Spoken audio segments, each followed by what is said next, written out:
नमस्कार. पंजाब आणि सिंध बँकेत MSME रिलेशनशिप मॅनेजर पदासाठी भरती सुरू आहे. तर आज आपण MSME रिलेशनशिप मॅनेजर या पदासाठीचा ऑनलाईन फॉर्म कसा भरायचा हे या व्हिडिओच्या माध्यमातून समजून घेणार आहोत.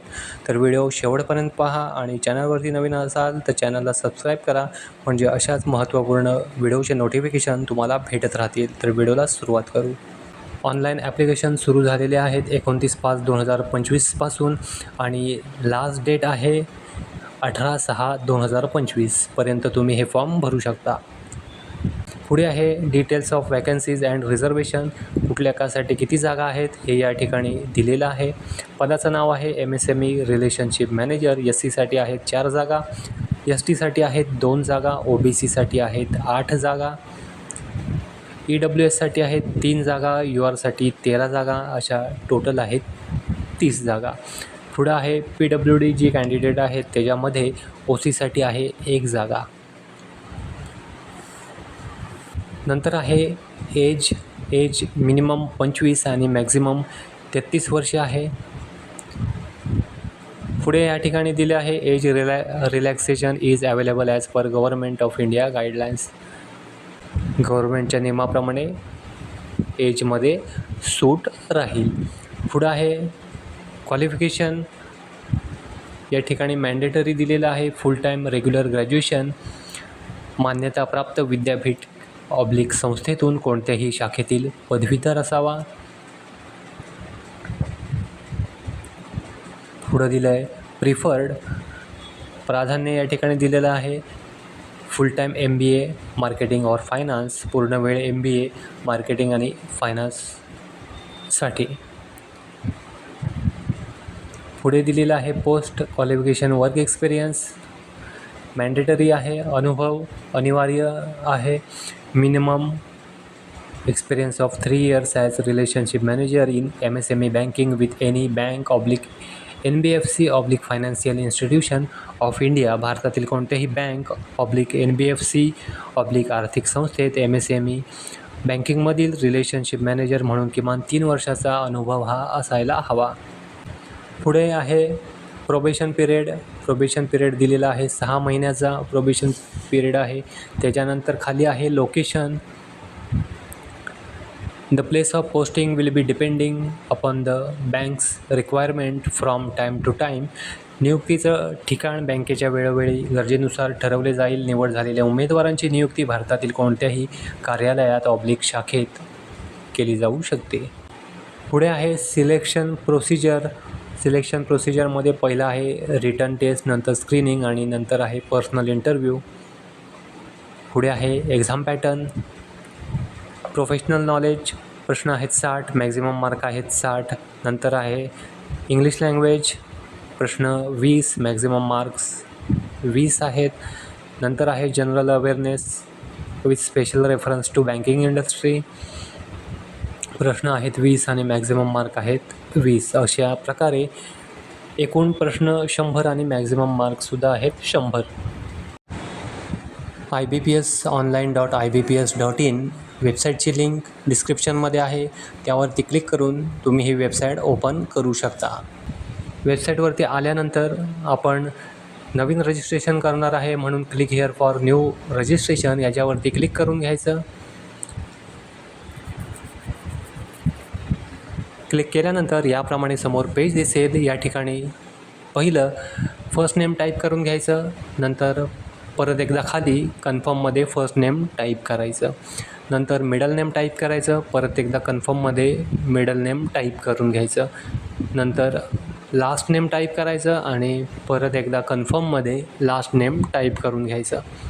पुढे मोबाईल नंबर टाकायचा, नंतर कन्फर्ममध्ये परत एकदा मोबाईल नंबर टाकून घ्यायचा. जर एखादा अल्टरनेट नंबर तुमच्याकडे असेल तर तोही तुम्ही या ठिकाणी टाकू शकता. ईमेल ID टाकायचा, कन्फर्म ईमेल IDमध्ये परत एकदा ईमेल ID टाकायचा, दिलेला सिक्युरिटी कोड या ठिकाणी टाकून नेक्स्टवरती क्लिक करून घ्यायचं. इथे आपलं रजिस्ट्रेशन झालेलं आहे. रजिस्ट्रेशन नंबर आणि पासवर्ड या ठिकाणी आपल्याला आलेला आहे. इथे आपल्याला फोटो आणि सिग्नेचर अपलोड करायचे आहे. फोटो आपल्याला 2 अपलोड करायचे आहेत. एक स्कॅन केलेला फोटो आणि एक लाईव्ह फोटो आपण अपलोड करणार आहे. कॅप्चर इमेज जी आहे, जर तुमच्याकडं PC किंवा लॅपटॉप असेल तर कॅप्चर फोटो याच्यावरती क्लिक करून तुम्ही कॅप्चर इमेज अपलोड करू शकता.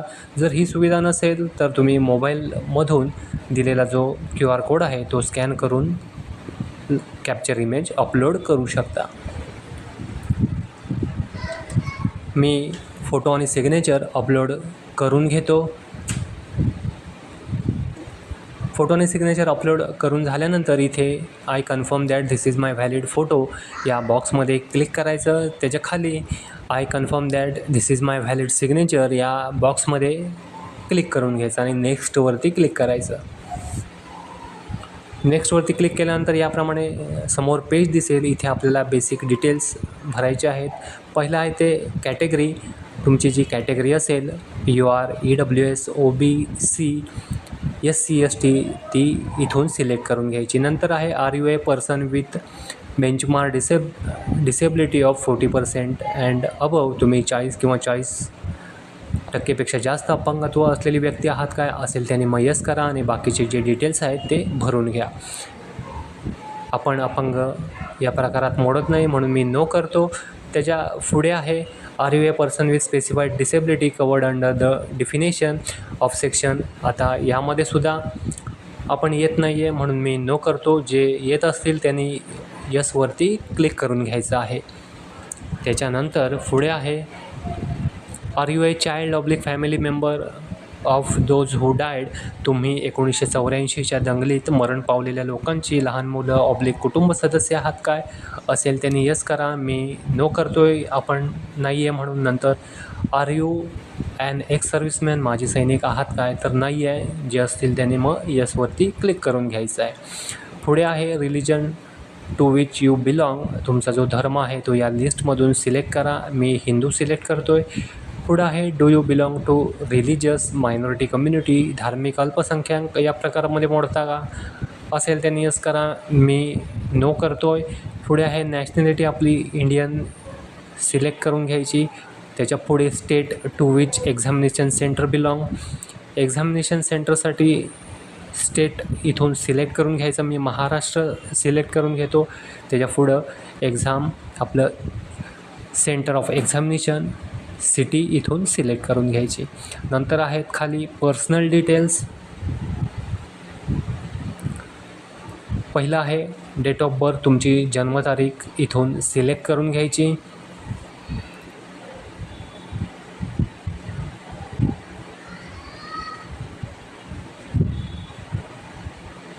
पुढे आहे जेंडर. तुमचं जे जेंडर असेल मेल फिमेल किंवा अदर्स ते इथून सिलेक्ट करायचं. नंतर do you have twin brother or sister. जुळी भाऊ किंवा बहीण असाल तर मग यस करा आणि बाकीचे डिटेल्स भरून घ्या. मी या ठिकाणी नो करतो आहे. मॅरिटल स्टेटस तुमचं जे काय असेल ते सिलेक्ट करा. Married, unmarried, widower, divorce, judicially separated जे काय असेल ते इथून सिलेक्ट करून घ्यायचं. नंतर वडिलांचं नाव टाईप करायचं. त्याच्या खाली आईचं नाव टाईप करायचं. लग्न झालेलं असेल तर मग स्पाऊस नेम येईल. पुढे आहे ॲड्रेस फॉर करस्पॉन्डन्स. तुमचा जो ॲड्रेस आहे तो पूर्ण या ठिकाणी टाईप करायचा. जिल्हा, तालुका, स्टेट, पिनकोड हे सर्व टाईप करून घ्यायचं. त्याच्या खाली आहे परमनंट ॲड्रेस. जर तुमचा करस्पॉन्डन्स आणि परमनंट सेम असेल तर same as address for correspondence या बॉक्समध्ये आपल्याला क्लिक करून घ्यायचं आहे. जर वेगळे असतील तर मग सेपरेट तुम्ही वेगळा परमनंट ॲड्रेस या ठिकाणी टाईप करून घ्यायचा आहे. त्याच्या खाली आहे choose the address for GST इन्व्हॉइसिंग. इथून GST इन्व्हॉइसिंगसाठी एक ॲड्रेस सिलेक्ट करायचा. झाल्यानंतर व्हॅलिडेट युअर डिटेल्स याच्यावरती क्लिक करून घ्यायचं.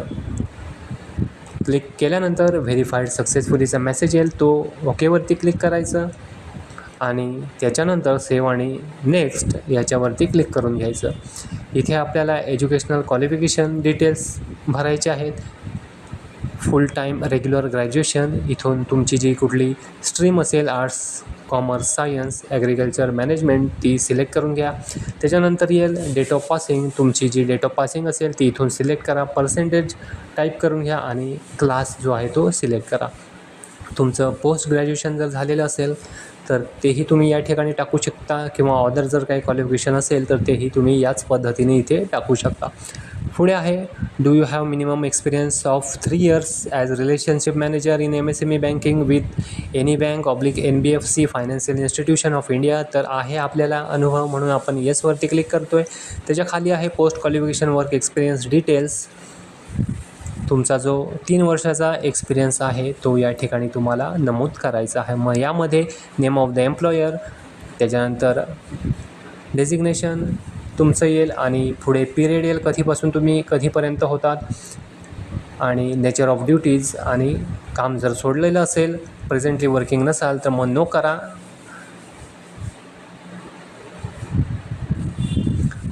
जर प्रेझेंटली वर्किंग असाल तर मग येसवरती क्लिक करा. पुढे आहे लँग्वेजेस नोन, तुम्हाला ज्या भाषांचं ज्ञान आहे त्या भाषा या ठिकाणी टाईप करून घ्यायच्या आणि रीड राईट स्पीक या बॉक्समध्ये क्लिक करून घ्यायचं. सेम 3 लँग्वेज या ठिकाणी ॲड करून घ्यायच्या.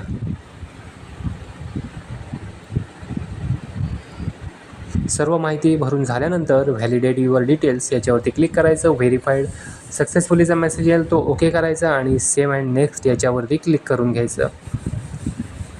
त्याच्यानंतर जो आपण फॉर्म भरला आहे ती सर्व माहिती आपल्याला समोर या ठिकाणी दिसेल, ती सर्व चेक करायची. जर काही करेक्शन असेल तर बॅकला जाऊन तुम्ही ती आत्ताच करेक्शन करून घ्यायचं आहे. एकदा कंप्लीट रजिस्ट्रेशन केल्यानंतर या माहितीमध्ये काहीही बदल होणार नाही. आपण माहिती जी भरलेली आहे ती बरोबर आहे, त्याच्यामुळे मी आय ॲग्रीवरती क्लिक करून कंप्लीट रजिस्ट्रेशन याच्यावरती क्लिक करतो. मेसेज आलेला आहे, on completion of registration no changes of details already entered will be permitted. एकदा कंप्लीट रजिस्ट्रेशनवरती क्लिक केल्यानंतर तुम्हाला या माहितीमध्ये काहीही बदल करता येणार नाही असा हा मेसेज आहे. ओके करायचा. त्याच्यानंतर परत विचारेल are you sure to continue, तर होय म्हणून मी ओकेवरती क्लिक करतो. इथे आपल्याला डॉक्युमेंट अपलोड करायचे आहेत. पहिलं आहे ते लेफ्ट थंब इम्प्रेशन, नंतर हँड रिटन डिक्लेरेशन, त्याच्यानंतर आहे ब्रीफ रिझ्यूम, नंतर ID प्रूफ अपलोड करायचं आहे. पुढे एज प्रूफ अपलोड करायचं आहे. नंतर एज्युकेशनल सर्टिफिकेट, जी डिग्रीची सर्टिफिकेट आहेत ती आपल्याला इथे अपलोड करायची आहेत. ऑल एक्सपिरियन्स सर्टिफिकेट, अनुभवाचं जे प्रमाणपत्र आहे ती सर्व या ठिकाणी आपल्याला अपलोड करून घ्यायचे आहेत. कास्ट सर्टिफिकेट इथे आपल्याला अपलोड करायचं आहे. जर कास्टमध्ये नसाल, ओपन असेल तर मग हा ऑप्शन तुम्हाला येणार नाही. त्याच्यानंतर जो सिक्युरिटी कोड आहे तो बॉक्समध्ये टाकून पुढे नेक्स्टवरती आपल्याला क्लिक करून घ्यायचं आहे.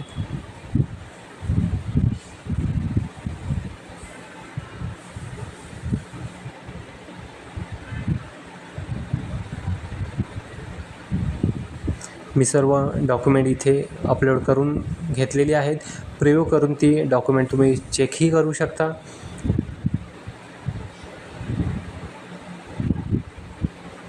त्याच्यानंतर आता कॅप्चा कोड आपण टाकलेला आहे. आपण नेक्स्टवरती क्लिक करूया. या ठिकाणी are you sure to data entered is correct, तर होय म्हणून येसवरती क्लिक करायचं. आपल्याला 118 रुपयाचं इथे पेमेंट करायचं आहे. दिलेला सिक्युरिटी कोड बॉक्समध्ये टाकून सबमिटवरती क्लिक करून घ्यायचं. Do you want to proceed for payment, तर होय म्हणून ओकेवरती क्लिक करायचं. त्याच्यानंतर पेमेंटसाठीची विंडो इथे ओपन होईल. इथे तुम्ही credit card, debit card, internet banking, wallet, QR किंवा UPI याद्वारे पेमेंट करू शकता. मी QRवरती क्लिक करून घेतो.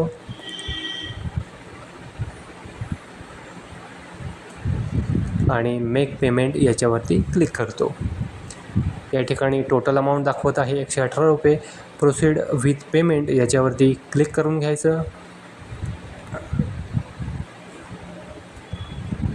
त्याच्यानंतर या ठिकाणी एंटर युअर UPI ID टाकून देखील तुम्ही पेमेंट करू शकता किंवा जो QR कोड आहे तो स्कॅन करून सुद्धा तुम्ही या ठिकाणी पेमेंट करू शकता. जो QR आहे तो कुठल्याही UPI ॲपमधून स्कॅन करून घ्यायचा आणि पेमेंट करून घ्यायचं. पेमेंट झाल्यानंतर पेमेंटची स्लिप आणि फॉर्मची प्रिंट ही काढून ठेवायची. तर या व्हिडिओमध्ये इतकंच होतं. आशा करतो व्हिडिओ समजला असेल तर व्हिडिओला लाईक करा, शेअर करा आणि आपल्या चॅनलला सबस्क्राईब करा. धन्यवाद.